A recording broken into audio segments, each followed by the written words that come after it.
there, my name is Kooker. I'm one of the two parents here at Homesteading at Kooker. We are participating in a collaboration that was started by Liz Zorab in the UK and Danny and Wanda of Deep South Homestead in the deep south of the United States. We are a little bit behind, but we're hoping that by starting it up again in April, we'll promote some other channels to join in on the collaboration to make this Our Homestead World collaboration even bigger and better. So the first question is, where in the world is your homestead? We are located in the United States. More specifically, where approximately is your homestead located? Well, you can probably tell by my twang, we're in Texas. More specifically, we're approximately an hour east of Dallas, Texas. And just so you know, as a little side note on that twang, I'm 5th or 6th generation Texan on both sides of my family. So this twang is deeply engraved and it's not going anywhere. And I say y'all all the time, even at work, because that's just me. The next question is your homestead in an urban or rural area? I would say that we are in a rural area, but compared to some homesteaders, they may consider us urban. We do live in a, hi Nala, we do live in a small community about 2 miles north of it actually, and it does have a post office, so technically it's a town, not just a community, but really it's just a blip in the road. So we say that we're about 10 minutes from two towns. One of them is large enough that it's got enough eating places that we consider it a large town. And then of course Dallas is only about an hour away. So we have easy accessibility to a lot of amenities, but we get to stay here on our homestead and smell the roses. The next question is, what size is your homestead and the similar homesteads or properties nearby? Our homestead is about 10.6 acres. The properties nearby really vary. I don't think there's a lot of large properties, but we have neighbors that have 1 and 2 acre tracts, and then we have other neighbors that probably have anywhere from 20 to 60 acres. Part of the reason I moved out here is because I wanted some land. I grew up on about 73 plus acres of land, so to me, that was a size of a farm. When I found this place, I'm going to be honest, the neighbors are a little bit closer than I would like because our property is more rectangular-ish instead of square. I would have preferred square, but this was 10.5 acres with a house that I could afford, so I was willing to deal with having neighbors scrunched in. That's probably my main complaint about the property itself. I purchased the property and moved out here as a single woman, although Justin and I were dating and most definitely intending on getting married. In fact, he came out with me to look for land whenever I was trying to figure out where I was going to move. And so I moved out here in approximately September or October of 2014. And then Justin and I got engaged that Christmas. And then we got married in May of 2015. And then our first child was born June 2016. So we've had a lot going on. So it was nice to kind of have a downtime in 2017. But now we're expecting our next child in September of this year, 2018. Hi, Shadow. The next question asks, what is the climate and the weather like at your homestead? We are still in Texas, so hot in the summers. As with everyone else in the country, this year our winter was colder than normal. Usually we don't get below freezing very often. We call them cold spells, and it usually lasts for a day or two, and we might have anywhere from 4 to 5 of those spread throughout, from like anywhere starting in November to can't even be as late as April. But normally, again, it only lasts for a day or two. This year we had freezing temperatures of 4 or 5 days all at the same time, and we had multiples of those. The interesting thing is, usually in the winter we have ice storms and sometimes snow, and we really didn't have either of those this year. So we had colder temperatures, but not the winter precipitation like we will have most of the time. In the summer, we can get up to 104 degrees Fahrenheit. Sometimes we'll have 90 plus days of over 100 temperature, and those are usually our drought years. But definitely in the upper 90s and in the low 100s in summer is a very frequent occurrence. I would say we probably have a minimum of at least 30 days of those types of temperatures throughout the summer. We are in East Texas, so we do tend to get a little more rain than other parts of Texas. So we do stay humid probably more than other areas. But I've lived in approximately Central Texas and now East Texas and even up in Wichita Falls for a little bit. And in the spring, it just, it's going to rain. So you have times of extreme wet and then you have times of extreme dry. Welcome to Texas! The next question is, what is your growing season with the first and last frost? I'm going to have to look that up, so we'll get back to that. The next question asks if we have any animals. We do. We have our puppy Colt. Well, maybe he's not a puppy anymore. He acts like it, but we've had him for a year now, and he is a Great Pyrenees with a quarter boxer. Say hi, Colt. He says that's a good itch. Good scratching. We have several kitty cats. We've got Nala, who is expecting. Right now she is our only female. We also have 4 male cats. 3 of them we got from my parents, and this is one of them, Shadow. Hi, George. And this is Socks. He's the 3rd cat we got from Simber's parents. Oh, there's Rebel, right there with his mama. So Rebel was the only survivor of a litter of 4 or 5. We had a really weird occurrence where a predatory bird took off with his other siblings. And we think he was the runt of the litter and he was the most timid and therefore he hid more. So he is the survivor. We have 2 male goats, Astro and Chief. They are Nigerian dwarves. We planned to purchase a female about a month or 2 after we purchased them, but that's when we found out that we were pregnant with Malachi, and so we decided maybe we'll hold off a little bit because we don't want to overdo it and get overwhelmed. And we haven't built another pen to keep a female separate from these 2 boys. So, hi there, Chief. So, our males pretty much right now function to entertain us and to help us clear brush. Here you go, boys. Now, until we get them halter trained and until we build new fences, we tend to bring... Thanks, Golden. We tend to bring the brush to them. Next are our chickens. This is our rooster, Golden, a wonderful rooster. He's been the best rooster we've had so far. And then here are the hens. And we will release them shortly, but I've got to put Colt up first because, Colt takes after his predecessor and we find chickens in his mouth. And we also have rabbits. We got Cece along with some cages that we bought, so she's the only one we have of this particular breed. She's Dutch, and I think they said Flemish maybe. But primarily, we want standard Rexes and red New Zealands.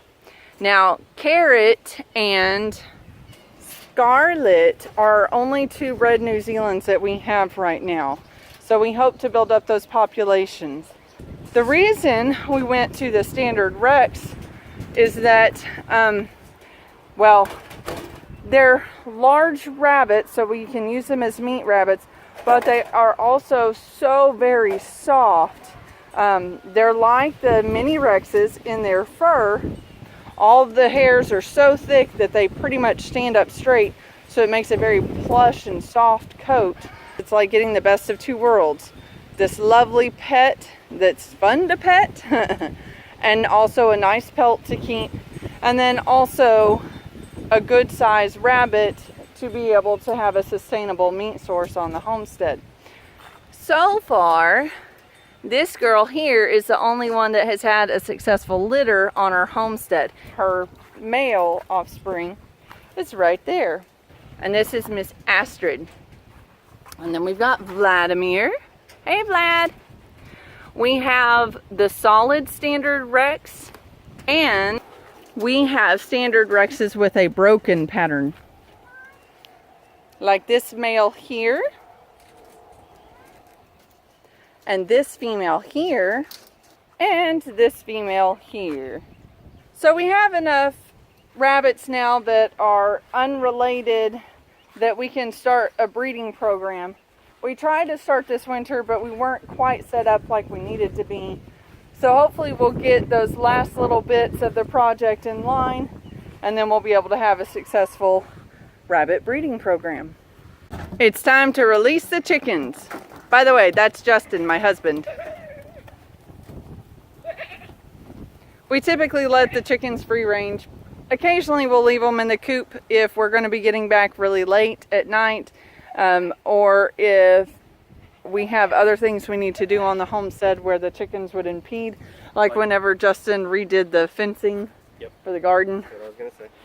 Because you didn't want the chickens to eat all the veggies, right? No. The next question is, do you grow any fruit, veggies, or grains? And if so, what types? Before we talk about the fruits and veggies we raise, I wanted to mention that we also grow children,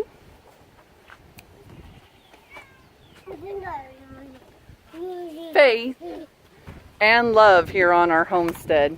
Hi, Malachi. Mister, you're showing your diaper.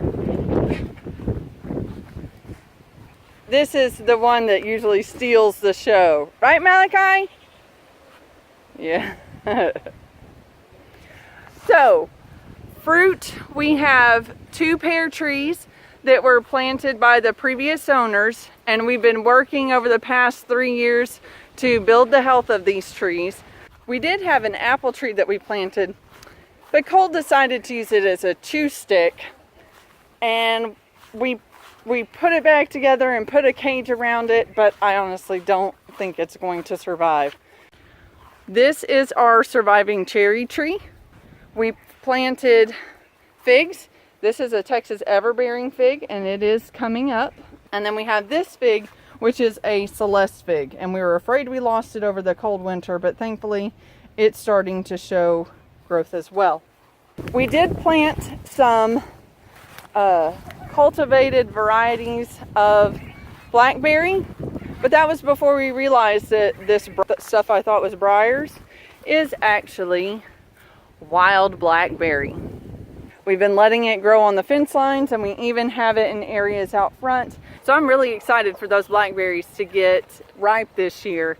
Interestingly, because we had such a cold winter, even the blackberries are a little bit behind, because I was looking at pictures from a year ago, and by this point we were already harvesting blackberries. Looks like we still got a couple of weeks before we'll get to start picking that yummy juiciness.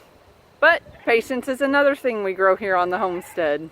While Justin is off feeding the animals, I'll show you some of what we're growing in our garden.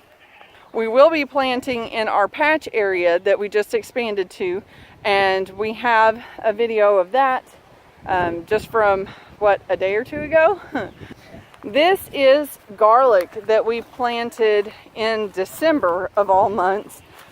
We realized, the bulbs are just going to die here in the house, so let's just take a chance, throw them out in the garden and see what happens. And so far, we think they're doing fairly well. We sourced those from the Baker Creek Heirloom Festival in California last year when we took a trip. And then this is some of our greens. So we've got some orange Swiss chard. There are turnips, tatsoi mustard. This one is pak choi. And then there is some Georgia Southern collards.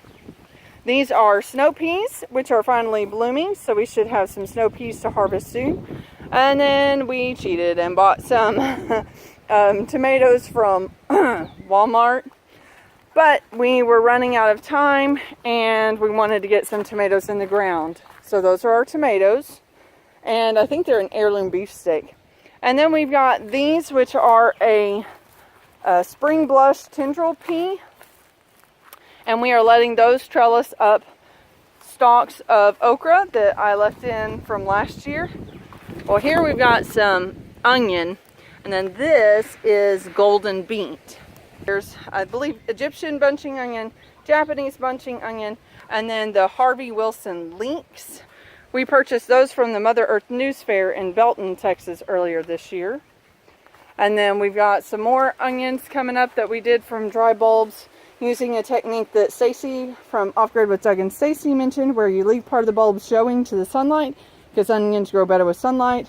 And then this is our experiment with the Ruth Stout method of growing potatoes, and we do have some coming up. The reason for the fencing over this stuff is this area has a barrier but nothing to prevent the chickens from jumping in or from walking through right there. So we have to protect the veggies or the chickens would just decimate it. We also have this little area over here that I just threw some seeds in the ground just to see what would grow. But unfortunately the tags at the time we were marking with a Sharpie, and so everything just brushed off. So we've just been kind of waiting to see what grows. Well, today I noticed,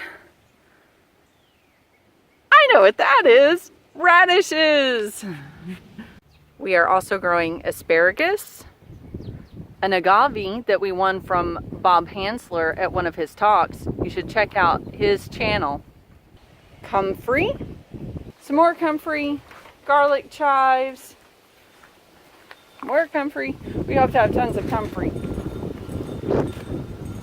Although I will admit, maybe not as many as Art and Bree have. You check out their recent video. They planted like 150 comfrey and they're still planning on planting a lot more. But comfrey's a great plant. Definitely worth an investment. This is pineapple sage. We've got some 4 o'clocks coming back up because they reseed each year. We'll be planting these herbs that we purchased. There's also some peppers and strawberries in there. Tiger lilies or day lilies, which I found out last year are edible, and I really like them just sauteed in butter and maybe some garlic and salt and pepper. Butterfly bush. And I do realize some of these are ornamentals, not edibles, but they still have benefits. The butterfly bush brings in beneficial insects. And one day when I get to set up my beehives again, they'll provide nectar for the bees. Here's that chewed up apple tree. Dumb dog. And there are 2 large wild plums here in the front planted by the previous owners. But we do have some plums on there this year. The unfortunate part is they've never gone far enough for us to actually harvest and eat them.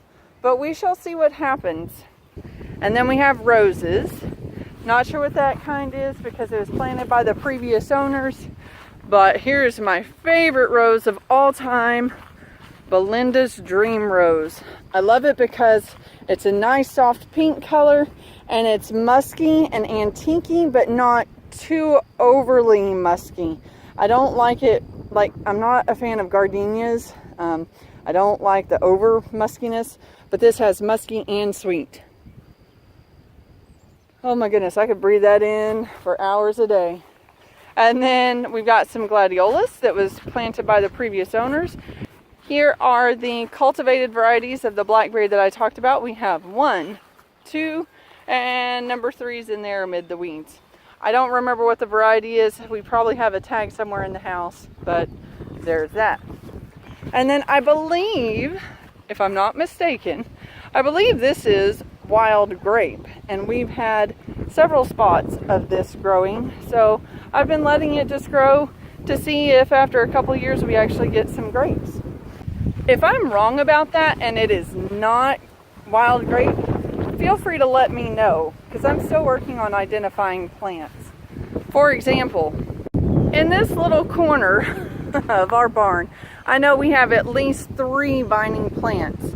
There's what I believe is the wild grape. There's poison ivy. And there is some Virginia creeper. And right now I can't really see the Virginia creeper because the poison ivy has kind of taken over. But there was some 5-lobed vines that I saw in there, and it looks like Virginia creeper, not the poison ivy. We also have this thornless cactus. Now it does still have the teeny tiny thorns, the glaucids, so you still have to be careful. But we're going to leave it here as a survival food because we could also always make napalitos or something like that. Now we haven't done it yet because it's fairly time intensive for what you get. But I'm also thinking about finding some thorned cactus because these just don't really put off the cactus fruit like I would like. Because I'd like to try to make some cactus fruit jelly at some point. Our dog loves to tear it up, so if it has thorns on it, he probably won't tear it up very much. And these are orange cannas, and this is another potential survival food. They're fun just for ornamental, but you can actually eat the roots. All right, we're back. We did a volunteer project with the group that I'm involved in, and then we hung out with a friend for about 3 hours sitting at a cafe, and now we're on the way home. So we're going to continue our Homestead World collaboration. First, I want to address the question that I kind of skipped over earlier. So according to Dave's Garden, so davesgarden.com, Our last frost is March 15th. yes. And our first frost for the year is November 13th. Thank you, baby. It says, almost certainly, however, you will receive frost from December 7th through February 22nd. You are almost guaranteed that you will not get frost from April 4th through October 22nd. So therefore, our frost-free growing season is around 243 days. That should be plenty for us to grow a few things. Just a few. What is your diet like, and has it changed over time? Right now, our diet is not at all where we want it to be. We have been trying to go to a more natural diet, more organically grown diet. So we still purchase a lot from the stores, and when we purchase, we try to buy organic products. Cost is a factor, so with some things we have to choose to do it in moderation. And even within the organic food realm, there are a lot of grains and processed products that are not sprouted or soaked, and that is becoming more important to me because I have some teeth and gum issues, and I've been convinced that I need to reduce some of the phytates in my diet so that the calcium isn't being prevented from being absorbed. I also need to increase my vitamin D3 and vitamin K2 uptake or intake so that those two vitamins can direct the calcium to my teeth where it's needed and to my bones. So all that is a work in progress. Eventually we would like to have a dairy cow. Meat from, grass-fed cows would be ideal, and cheese, butter, milk from a grass-fed dairy cow would be better for us. It's going to take some time for us to get to that point, but it's always great to have a goal so you have something for which to strive. So the next question is, do you grow organically, intensively, or commercially? So basically, how do you grow your crops? Well, what we grow on our property, we try to do it as much in an organic method as possible. We don't apply synthetic chemicals to our garden areas. We We don't spray our yard usually. Now we have in the past sprayed, oh my goodness, a Roundup on poison ivy, but it was because there are a few things I don't want to run the risk of having at our place, and poison ivy was one. Right now I've just been chopping it when I see it with some clippers. But if it becomes out of control, I may still spray it so that Malachi doesn't get into it, because you know he roams around and he's not watching to see where he's going.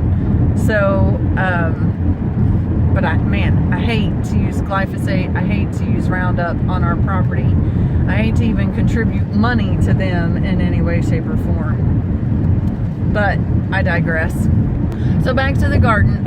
We do put some cardboard down, and we do shred bleached printer paper. So, I mean, I guess it depends on how much of a purist you are as far as whether or not it's organic. But we do compost and we use mulch. We are basically doing the back to Eden garden method. We also have a little bit of a Ruth Stout potato bed method going on this year.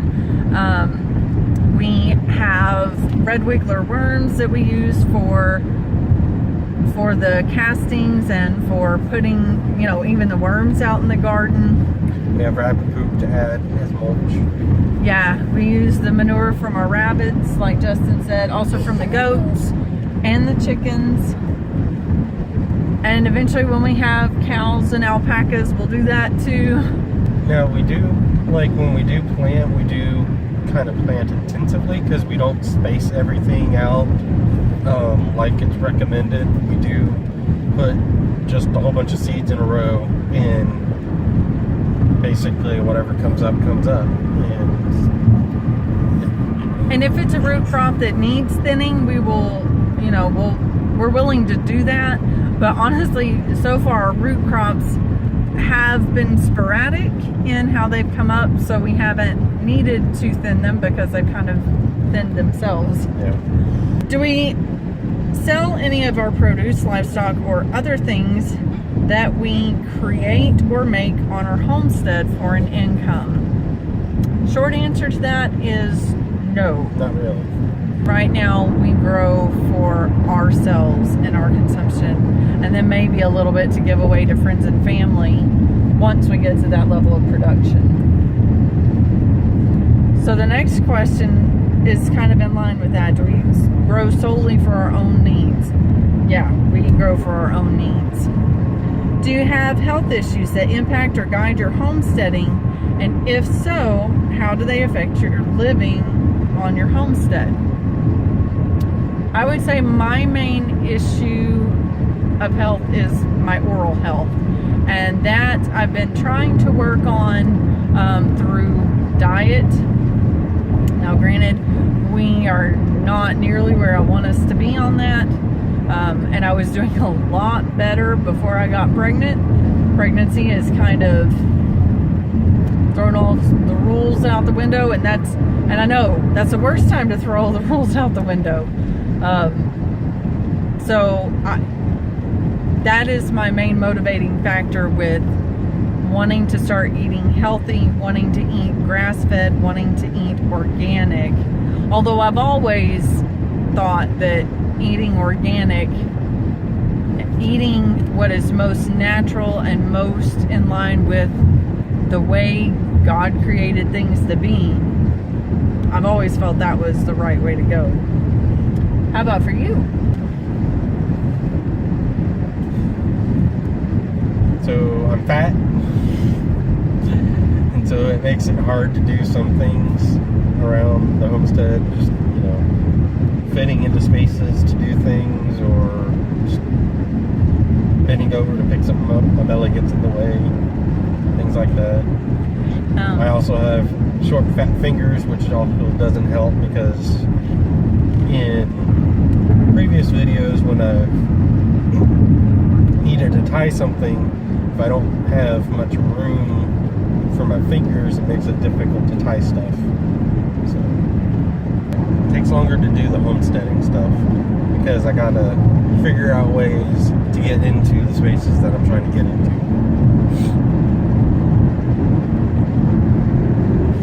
Okay, the next question is, how long have you been homesteading? Since I married her. Homesteading, the way that we're trying to do, I've been doing since I moved out to the property. I started getting animals within a month of moving out there. But as I think I said earlier, I grew up in the country, so having animals and having a garden was something I grew up with. So I've been learning, I guess, my whole life, and now I'm getting to implement it in my 30s. Do you like homesteading? I'll let you answer first. I do like homesteading. I actually did a video on it, which we can link up there, I guess. And I've been getting more and more interested in the idea the more I get involved with it. So it's no longer something I'm forcing you to do. If you want to think of it that way, yes. He was quiet for quite a while there, wasn't he? He says, I'm just not patient enough. I want him to answer just like that. Do I like homesteading? Yeah. It's been my dream at least since I was in high school. I think since I was in like junior high. So I think that's part of why I don't really like working outside the home and being off of the homestead so much, because my dream is to be a full-time homesteader. And maybe we'll get to a situation in life where that will be possible. We shall see.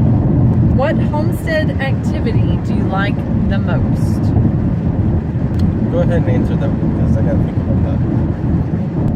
This is kind of a broad spectrum answer, but I like to piddle.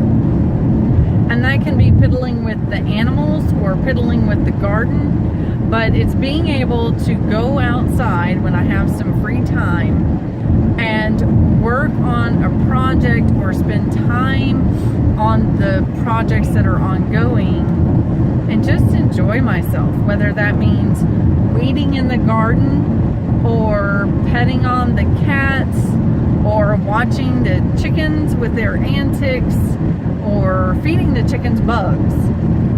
Maybe even cutting branches for the goats, like I showed earlier.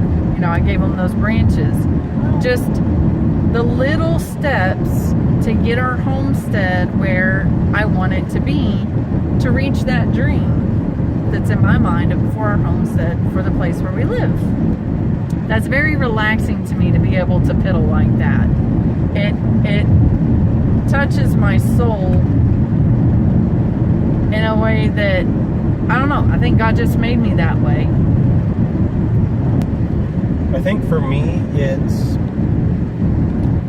just watching how the animals interact with each other and how the plants grow and what, you know, like what happens. Just kind of watching and observing. I tend to do that more than I should. Instead, I do that more than I do. More than you do work? Yes. So in other words, you're saying you like to piddle too. But I don't piddle because I don't like actually. I typically don't just interact with stuff. I just kind of watch. Observe. You know? I guess I did that a little more when I was younger, which is why I chose biology as my area of study, because I like to watch and observe and see how things worked in nature and on the farm. You're a little more like me than you thought. But I've always been that way. Than either of us realized. See, it took homesteading to show us another similarity we have. Woohoo! All right, clodhoppers. Well, thank y'all so much for joining us. Sorry we were a bit lengthy, but we wanted to not just talk about the answers to our questions, but also to show you on the first half what we could show you to make it a little more interesting. Please make sure to check out Liz Zorab's channel and also Danny and Wanda's channel, Deep South Homestead. We will leave links to both of their channels in the description below.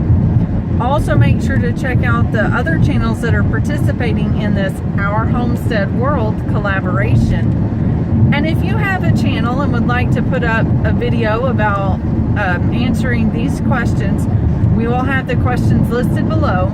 So feel free to join in. Just make sure to put on your subject line, Our Homestead World, to make sure that anyone that types that in the search bar on YouTube will find your video along with all the others. Thank y'all so much. Have a blessed day.